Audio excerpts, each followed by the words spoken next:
Yesterday's video was so bad and so many things went wrong with it. It was unusable when I got it on YouTube. So I had to take it away, and I'm going to just briefly recap what it was about. I have here a drawing that is made up, I guess you can see, it's made up of pasted on pieces of drawings from when I was doing all those drawings in the previous video. Here I have a few more of them, see?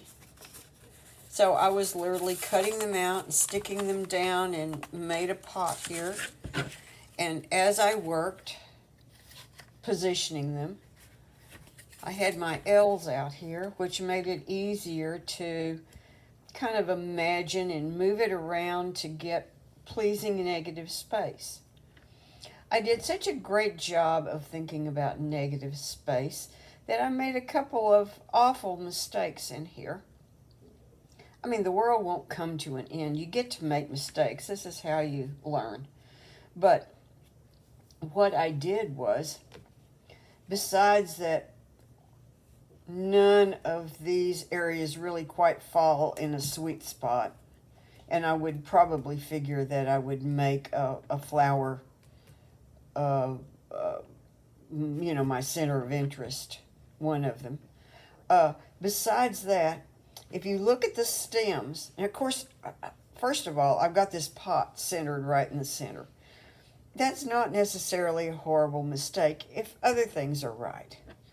But what I did was, if you follow the stems, this one, and this one, they all lead, I've got these lines that are leading right back dead center in the middle of what would have been a painting.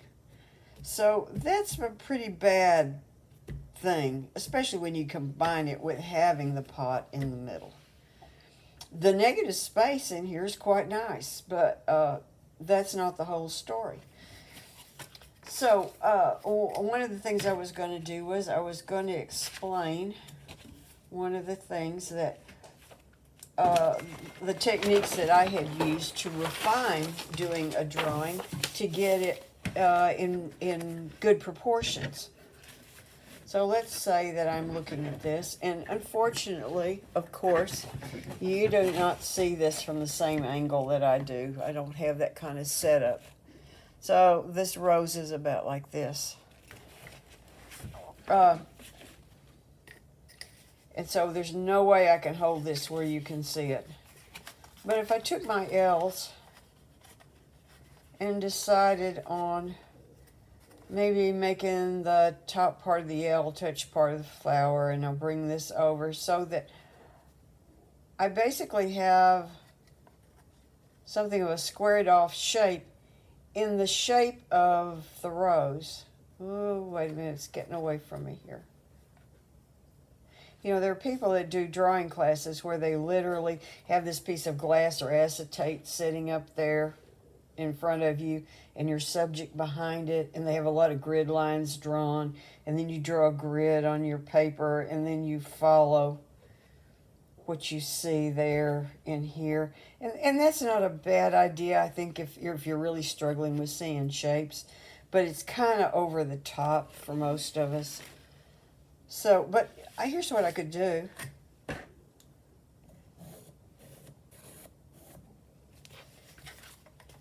So this is sort of the outer boundaries of the rose, the way that I was seeing it from this angle.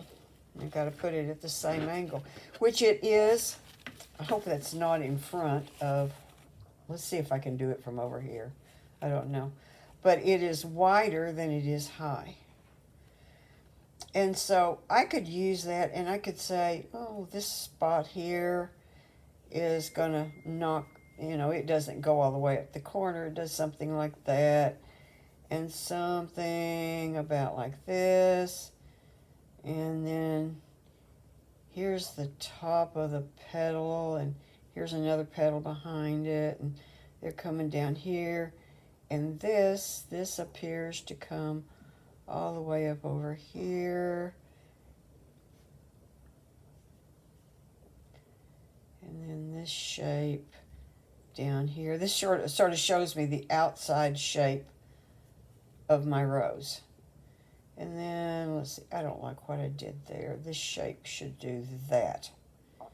And then it should come up here and do, oh, maybe I'll just go a little bit outside my line. And for one thing, I want a dramatic looking rose. I don't care if it looks just like this rose. So I could do something like that, and that would help me get it the right proportions. Now, when you're dealing with this rose, perfect proportions are not that important. Hold on a minute. You know, landscape artists do this a lot. They'll do something with L's, or, you know, some of them have a little gadget that is an L, but it's a little easier to handle. But they might cite an area of a landscape like that and draw it off.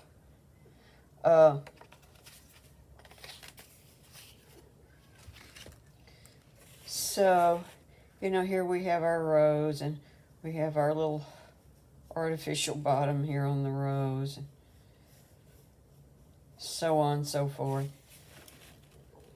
Oh, should I draw this? I guess I'll draw a little of it. This actually has a petal that came down. Whoops. Let's wipe that off. Oh, and blue jeans are great for wiping off your pencil. I used to wipe off my watercolor brushes that way too, till I started oil painting, and then it became a problem. And not only that, but I've become more precise in the way I gauge the amount of water on my brush. I've become very, very picky about that, especially when teaching it, because it makes it so much easier for people to get it right. Okay, I'm not holding this in quite the same direction. Let's try and get it. I'll put it up this way so that, yeah, I don't have the kind of camera setup that lets me.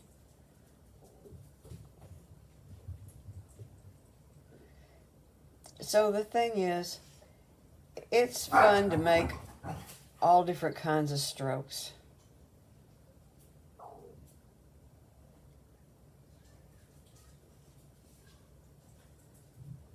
So, you know, you can make fast strokes, you can make slow, careful strokes, you can do all kinds. Let's get that pencil a little wetter, because this isn't interesting at all.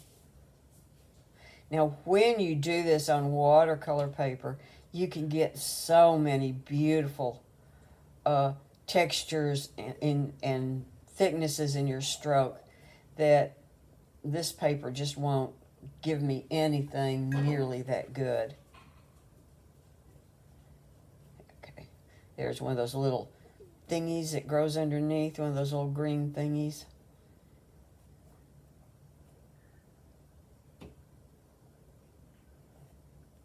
There's another green thing right there.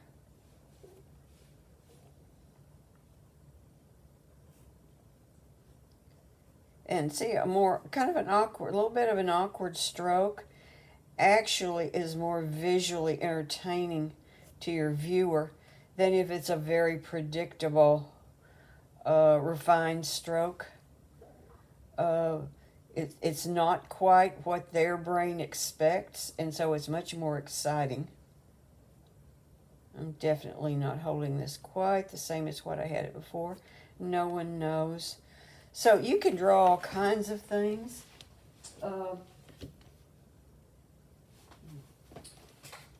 You could draw, here's a dried up leaf. This is one of my favorites. The way to get a really leaf that has really good shape like this is to totally neglect a house plant until it dries up and dies slowly in your house. And then you have, see, all these wonderful shapes. So this is a real test for drawing, in that if you just follow that shape. Yeah, this is getting me more excited than the rose. I've done too many roses in a row. so that you have, here's the center of it. In fact, the center kind of goes out this way and actually sticks out here over here.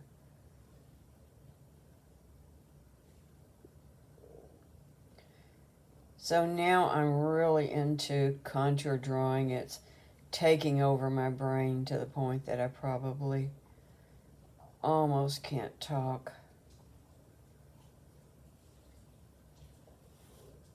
And then I might want to do a fast mark, and I might want to do another fast mark, just because a lot of artists, Charles Reed was one of them, have this other little thing they do that I think makes a much better drawing. I'm just not in the habit of it. I need to work at it. And what they do is when they reach a point where maybe they're going to change directions, sometimes they just stop in place for a second, deciding, you know, Ardmore Ant's deciding which way he's going to go here. And so every now and then they have a little dark spot. And that helps give you some of these dark places that make a line, you know, more entertaining. So something like this too, you might want to shade it just to come to an understanding of what you're looking at. So this has got, oh, that's a wet spot that's just going to be ugly. Now on watercolor paper, that spot could immediately blot up and not be a problem. But on this bond, whatever, normal drawing paper, it's not gonna stand up to that. But you could put in little bits of shading. And now I'm talking more about drawing than I am using these pencils, so that you can see this rib here in the middle. It's actually got kind of a line in the middle of it, and it's kind of highlighted a little bit. You know, so you can do things like that. Another great thing, and then you turn it just a little bit and you draw it again and again. Oh, that's a gorgeous angle on this. I mean, look at those wonderful curving shapes, but also work at following them. They're quite exciting. Of course, you have to kill a houseplant first. Okay. So then all I did eventually was cut up my drawings, like I said, and do that paste up, which this was not a very successful one. I did use some glue, and I laid some books on top of it, so that lays pretty flat in my fabulous, almost, I'm proud of this. I've almost used this up. Of course, I've had it for 2 years, but hopefully you'll go through yours a lot faster than this, because the more you draw, the better you get. That's all for today. Let's see if this video works.